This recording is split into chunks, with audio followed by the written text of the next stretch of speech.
Hello hi అండి నమస్తే welcome back to Shalini సర్విల్లు. ఈరోజు ఒక స్పెషల్ బ్రేక్ఫాస్ట్ రెసిపీతో మీ ముందుకు వచ్చాను. ఆరోగ్యంగా ఉండాలి, అలానే టేస్టీగా ఉండాలి. రుచిగా లేకపోతే మన ఇంట్లో అందరూ కూడా తినడానికి ఇంట్రెస్ట్ చూపించారు కదా. అదే టేస్టీగా ఉంటే దోశ ఇలా వేసి అలా చూసే లోపల మాయమైపోతుంది. సో రెగ్యులర్గా చేసుకునే విధంగా కాకుండా ఒక మంచి టిప్తో క్రిస్పీగా పేపర్లా స్మూత్గా ఉండే హెల్తీ బ్రేక్ఫాస్ట్ని ఎలా తయారు చేసుకోవాలో చూసేద్దాం. స్కిప్ చేయకుండా ముందుగా ఒక కప్పు పొట్టు పెసర్లు తీసుకోవాలి. వీటిల్లో ఎక్కువ ప్రోటీన్స్ అండ్ ఫైబర్ కంటెంట్ కూడా చాలా ఎక్కువగా ఉంటుంది. ఇది మన హెల్దీ డైట్లో తప్పకుండా చేర్చుకోవాల్సిన రెసిపీ అనమాట. ఒక కప్పు పొట్టు పెసర్లు తీసుకోవాలి. మెజర్మెంట్లో చూస్తే 250 ml కప్పుతో తీసుకుంటున్నాను.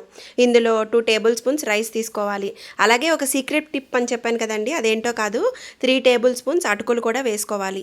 ఈ మెజర్మెంట్లో తీసుకుంటే మీకు పెసరట్టు పర్ఫెక్ట్గా హోటల్ రుచిని మైమర్పించే విధంగా ఉంటుందన్నమాట. డౌటే లేదు. ఈ పప్పులన్నింటినీ కూడా ఒక 2 to 3 టైమ్స్ బాగా వాష్ చేసేసుకొని మంచినీళ్ళు వేసుకొని ఒక నైట్ అంతా నానబెట్టుకోవాలి.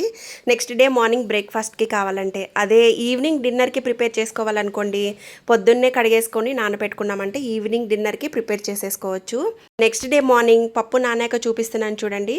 ఈ విధంగా వచ్చాక మరొకసారి దీన్ని వాష్ చేసేసుకొని మిక్సర్లో వేసుకొని కొద్దిగా నీళ్ళు యాడ్ చేసుకుంటూ ఫైన్ పేస్ట్ లాగా గ్రైండ్ చేసుకోవాలి. ఇందులోనే 1 ఇంచ్ అల్లం ముక్కని పీల్ తీసేసి చిన్న ముక్కలుగా తరిగి వేసుకోవాలి. 4 పచ్చిమిర్చి, రుచికి తగ్గట్టుగా ఉప్పు, 1 స్పూన్ జీలకర్ర, 1 స్పూన్ మిరియాలు కూడా వేసుకొని ఇందులోనే 2 రెబ్బల కరివేపాకు కూడా వేసుకొని మధ్యలో కొద్దిగా వాటర్ యాడ్ చేసుకుంటూ ఈ విధంగా ఫైన్ పేస్ట్ లాగా గ్రైండ్ చేసుకోవాలి. ఇలా గ్రైండ్ చేసుకున్న పిండిని ఒక బౌల్లోకి వేసుకొని 2-3 నిమిషాలు బాగా మిక్స్ చేసుకొని పక్కన పెట్టుకుందాం. ఇప్పుడు ఇందులోకి ఒక చట్నీ ప్రిపేర్ చేసుకోవాలండి. కొబ్బరి పల్లి చట్నీ సూపర్ టేస్టీగా ఉంటుంది. ఇందులోకి ముందుగా ఒక ఫ్రై ప్యాన్ పెట్టుకొని అందులో కొద్దిగా ఆయిల్ వేసుకొని 1/2 కప్పు పల్లీలు వేసుకొని పచ్చివాసన పోయి మంచిగా గోల్డెన్ బ్రౌన్ కలర్లోకి వచ్చేంత వరకు వేయించుకోవాలి. పల్లీలు మాత్రం పచ్చిగా ఉండకూడదండి ఎట్టి పరిస్థితుల్లో. ఇందులో 1 స్పూన్ ధనియాలు, ఒక 5 ఎండుమిర్చి, కొద్దిగా వెల్లుల్లిపాయ కూడా వేసుకొని ఇది కూడా 1 నిమిషం పాటు వేయించుకున్నాక 1/2 కప్పు పుట్నాలు కూడా వేసుకోవాలి. చట్నీ పప్పు అంటాం కదా, దాన్ని కూడా వేసుకొని 1 నిమిషం పాటు వేయించుకున్నాక కొబ్బరి అండి, ఫ్రెష్ కొబ్బరి తీసుకొని వెనక సైడ్ ఉండే బ్రౌన్ పార్ట్ అంతా తీసేసుకోవాలి. ఇది ఇలా తీసుకోవడం వల్ల కొబ్బరి అనేది మంచిగా డైజెషన్ అవుతుంది. ఇవి 1 నిమిషం పాటు వేయించుకున్నాక స్టవ్ ఆఫ్ చేసి కొంచెం చల్లారబెట్టుకోవాలి. ఈ విధంగా వేయించుకున్న పల్లీలన్నింటినీ ఒక మిక్సీ జార్లో వేసుకొని టేస్ట్కి తగ్గట్టుగా ఉప్పు కూడా వేసుకొని కొద్దిగా వాటర్ యాడ్ చేసుకొని ఫైన్ పేస్ట్ లాగా ఈ విధంగా గ్రైండ్ చేసుకోవాలి. ఈ చట్నీనంతా ఒక సర్వింగ్ బౌల్లోకి తీసుకొని ఇందులోకి పోపు వేసేసుకుందాం.